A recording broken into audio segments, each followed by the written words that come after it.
साथ में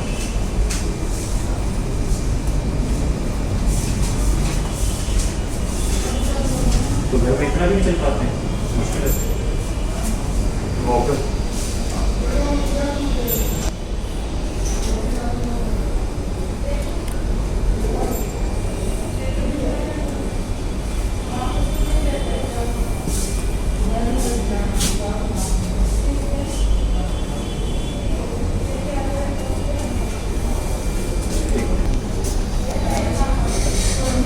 तो ये है वेरस डिफॉर्मिटी, जिसमें हम देखते हैं कि जो गैप है नीज के बीच में बढ़ जाता है, टांगें ऐसे टेढ़ी हो जाती हैं। ये आर्थराइटिस का बड़ा कॉमन फीचर है, क्योंकि मीडियल कंपार्टमेंट में स्पेस कम हो जाता है तो लेग्स बाहर की तरफ बेंड हो जाती हैं।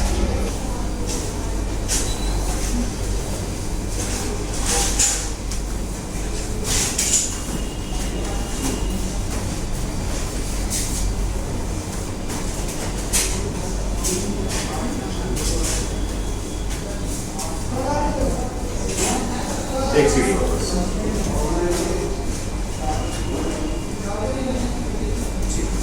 धीरे धीरे धीरे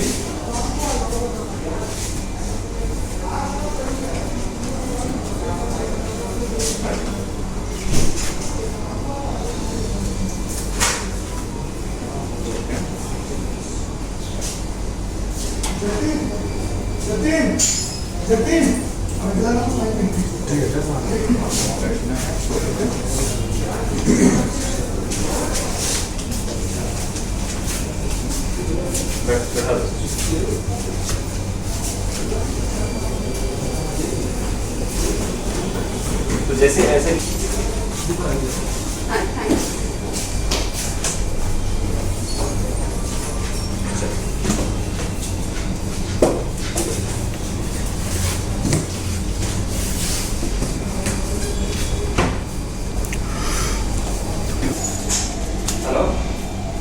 यहाँ भी पेन हो रहा है आपको, खूनों में भी दर्द, ये भी दर्द हो रहा है। बेसिकली पेशेंट को स्पाइन में भी पैथोलॉजी है और स्टेनोसिस की वजह से ग्लूटियल और बैक ऑफ थाइज में भी पेन है। तो basically patient is suffering from 2 diseases at one time.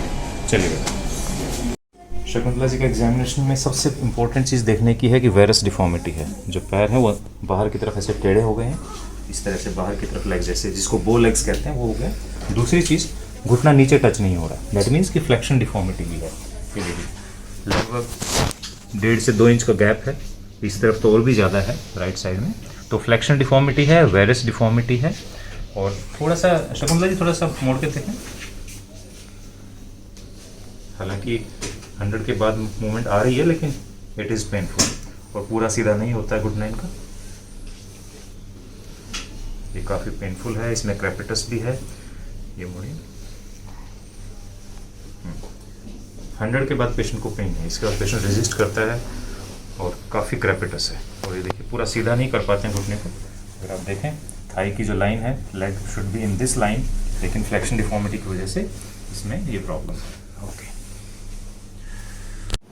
नमस्कार, हम शकुंतला जी के साथ हैं जो नागालैंड से हमारे पास आए हैं। इनकी उम्र है 57 और इनको लेग्स में पेन है काफ़ी सालों से, जिसकी वजह से अब इनका चलना फिरना, डेली एक्टिविटीज़, जो बेसिक एक्टिविटीज़ हम घर में करते हैं वो भी नहीं कर पाते, उसमें दिक्कत आ रही है इनको। हमने इनको एग्जामिन किया, बहुत ही इंटरेस्टिंग है इनका जो एग्जामिनेशन था।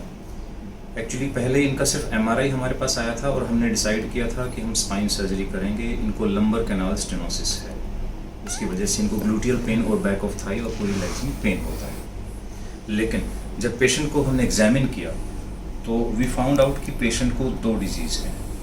लंबर कैनाल स्टेनोसिस तो है ही, लेकिन उससे भी ज़्यादा जो प्रीडोमिनेंट फीचर है वो है इनकी आर्थराइटिस, यानी दोनों घुटनों में आर्थराइटिस, जिसकी वजह से इनकी लेग्स टेढ़ी भी हो गई है और इनका चलना फिरना मुश्किल हो गया है।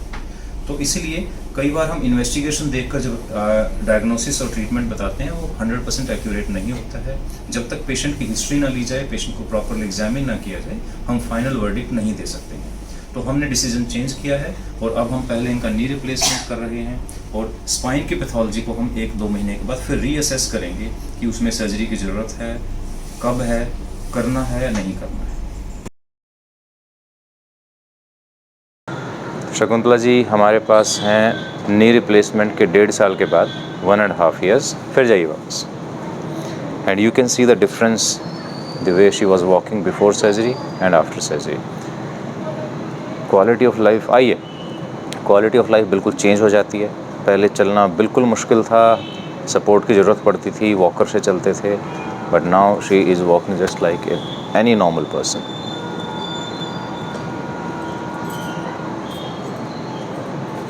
सो these surgeries give quality to their life.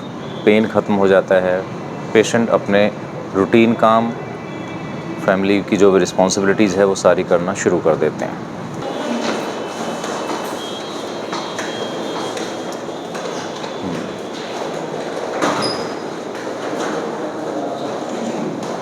आइए आइए। तो she is climbing stairs without support. कोई हेजिटेशन या पेन नहीं है उनको, कोई सपोर्ट की ज़रूरत नहीं है। एंड यू कैन अप्रिशिएट, चलिए एक बार फिर, you can appreciate the confidence the patient has now. Knee replacement के डिसीजंस मुश्किल होते हैं, डिफ़िकल्ट होता है पेशेंट के लिए इस एज में ऑपरेट कराना because of various reasons, but एक बार जब डिसीज़न हम ठीक ले लेते हैं then this is a comfort for the life. आइए आइए, भी चेंज हो गए। हाँ जी, खुश हैं? ठीक लग रहा है? तो शकुंतला जी हमारे साथ हैं सर्जरी के ऑलमोस्ट 1.5 ईयर के बाद, इनकी फैमिली साथ में है। तो जनरली नी रिप्लेसमेंट इसी उम्र में होता है जी, और पेशेंट हेजिटेट करते हैं, घबराते हैं कि ऑपरेशन नहीं कराना, अभी कितनी ज़िंदगी बची है, बस अब क्या ऑपरेशन करना है, बच्चों के ऊपर बोझ पड़ेगा, बहुत सारी चीज़ें आती हैं ना दिमाग में। तो आपने क्यों फैसला लिया ऑपरेशन कराने का? हम तो उस टाइम में बोले थे ऑपरेशन कराने के लिए बोले थे। हाँ हाँ हाँ तो पहले तो हम बोले थे कमर का करवाने के लिए। हाँ, हाँ, हाँ। लड़का बोले Yes, थे yes, कमर yes. का। जब यहाँ पर आया हाँ तो आप बोले कि पहले घुटना आपका पूरा खराब है, हाँ, आपका घुटना सही नहीं लेता था, जी जी जी, तो बाद में उसको देखा। बिल्कुल। देखिए ये बहुत इंपॉर्टेंट डिसीजन होते हैं। Patient came for spine surgery, लेकिन हमने एग्जामिन किया, हमने देखा कि इनको नी की प्रॉब्लम ज़्यादा है। तो अगर जिस तरह से चलते थे पहले तो उससे इनके बैक में पेन होता था और उससे MRI में भी चेंजेस थे और पूरी लेग में पेन रहता था। तो हमने फिर मिलके एक डिसीज़न लिया कि पहले हम नी रिप्लेसमेंट करते हैं, इनकी जब चाल सुधर जाएगी तो हो सकता है स्पाइन सर्जरी की ज़रूरत ना पड़े, और एग्जैक्टली वही हो रहा है। अब जो हमने इनका एग्जामिन किया, देखा है, इनकी MRI देखी है, तो अब इनके जो लेग पेन के फीचर्स हैं वो स्पाइन की वजह से नहीं हैं। अब काफ़ी हद तक क्वालिटी ऑफ लाइफ इम्प्रूव हो चुकी है और मुझे नहीं लगता कि फ़िलहाल इनको कभी भी अगले कुछ सालों में स्पाइन सर्जरी की ज़रूरत पड़ेगी। कितना फ़र्क लग रहा है आपको लोगों को ऑपरेशन के बाद? कितना फ़ायदा लग रहा है आपको? फायदा हाँ बहुत तो ज़्यादा है। बहुत है।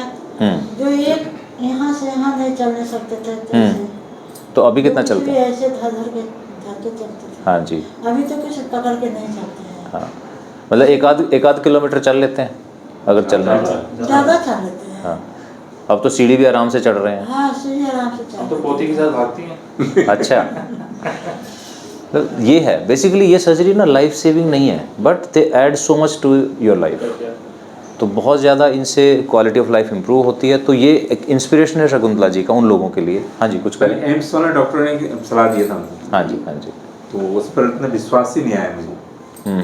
उसके बाद हम लोग यहाँ आए। जी जी जी। बेसिकली जो हम एक तो होता है कि हम एक डॉक्टर की तरह देखते हैं पेशेंट को, एक होता है कि जब हम एक फैमिली मेम्बर की तरह देखते हैं ना, फिर हम समझते हैं कि पेशेंट को क्या ज़्यादा बेनिफिट मिलेगा जहाँ पर, क्योंकि आप तो रेडी थे स्पाइन सर्जरी के लिए, ठीक है, मैंने ही मना किया था। तो this is the difference that we want to create in medical practice, कि हमें फैमिली के साथ इन्वॉल्व होना है, उनकी पूरी बात सुननी है, समझनी है, then only we can take correct decision and good decisions. So Shakuntala ji, all the best, बढ़िया है, अच्छा कर रहे हैं, और हमें उम्मीद है कि आप सालों तक आप बढ़िया चलेंगे, अच्छा चलेंगे। भगवान आपको लंबा उम्र दे ताकि and it is all thanks to you कि आप इनको नागालैंड से इतनी दूर लेके आए, यहाँ आपने इनके लिए ट्रीटमेंट ढूंढा। क्योंकि देखो, मैं सच बता रहा हूँ, सोसाइटी में क्या है, इंसान अपने लिए और अपने बच्चों के लिए सब कुछ खर्च कर सकता है, बड़ों के लिए, बुज़ुर्गों के लिए वो जो एक, ये भी एक इन्वेस्टमेंट है। हम एक टाइम इन्वेस्ट करते हैं, पैसा इन्वेस्ट करते हैं, वो टेंडेंसी बहुत कम है। आप अपने बड़ों के लिए कर रहे हैं, इस बहुत बड़ी बात है, आपको ब्लेसिंग्स मिलेंगी इनकी, और बहुत सारे लोग इससे सीख सकते हैं कि हमें अपने बुज़ुर्गों का ध्यान रखना है, अपने बड़ों का ध्यान रखना है, क्योंकि इन्होंने जो सेक्रीफाइस हमारे लिए किए हुए हैं उसका कोई कीमत नहीं है उसकी, हम उसको वापस तो नहीं कर सकते, बट एटलीस्ट इतना तो कर ही सकते हैं। Thank you. धन्यवाद। तो शकुंतला जी का एक्सरे हम देख रहे हैं आफ्टर सर्जरी। इसमें आप देखेंगे कि जो गैप हड्डी के बीच में ख़त्म हो जाता है उसको हम रिक्रिएट करते हैं एक तरह से। नी रिप्लेसमेंट का बेसिकली मतलब ये नहीं होता कि हम पूरा नी चेंज कर रहे हैं, इनफैक्ट जो बोन्स के बीच में जो बैलेंसिंग है उसको हम करेक्ट करते हैं। उसके लिए हमें फीमर और टिबिया का इम्प्लांट लगाना पड़ता है, और ये जो खाली जगह है इसमें पोली होता है, प्लास्टिक होता है। आप इधर देखेंगे तो थोड़ा सा कम हाइट का है, इधर थोड़ा सा ज़्यादा हाइट का है। ये सवाल बहुत सारे लोग पूछते हैं कि इसमें गैप ज़्यादा लग रहा है, इसमें कम लग रहा है। तो इसके डिफरेंट साइजेज़ होते हैं, 9 mm, 11 mm, 14 mm। तो जितना हमें लैक्सिटी लगता है उसके अकॉर्डिंगली करते हैं। Alignment is very important. इसमें जैसे हम सर्जरी से पहले का एक्सरे देखेंगे और बाद का, तो इसमें आप देखेंगे कि अलाइनमेंट बिल्कुल चेंज हो गई है। फीमर इधर जा रही है और टिबिया थोड़ा सा इधर जा रही है, यानी कि एंगल हमारा बनता है इस तरफ। ये देखिए इसमें फीमर इस तरह से जा रही है और टिबिया बाहर की तरफ जा रही है, तो एंगल हमारा अंदर की तरफ बनता है। अगर हम सर्जरी से पहले का एक्सरे देखेंगे तो उसमें उल्टा है, उसमें टिबिया इस तरफ जा रही है तो एंगल हमारा इस तरफ बन रहा होता है। तो यही सबसे इम्पोर्टेंट फैक्टर होता है एक नी की सर्वाइवल में, बिकॉज ये सर्जरीज बार बार नहीं हो सकती। इस एज के पेशेंट में, शी इज़ 56, 57, तो हम चाहते हैं कम से कम 25 से 30 साल ये सर्जरी इनकी सर्वाइव करे और इनको कभी दोबारा ऑपरेशन की ज़रूरत ना पड़े। So knee replacement is a very rewarding surgery. The only difficulty is decision making.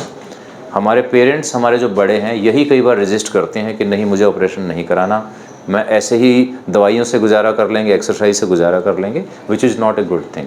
क्योंकि जैसे जैसे आपकी मोबिलिटी कम होती है, आपका वेट बढ़ता है, आपकी हड्डियां कमज़ोर हो जाती हैं, और आपको अगर आप वॉक नहीं करेंगे इस उम्र में तो आपको डायबिटीज़, ब्लड प्रेशर जैसी बहुत सारी चीज़ें और शुरू हो जाती हैं, and you actually become a patient. तो knee replacement is just not about the knee pain, it's about your overall health. Thank you.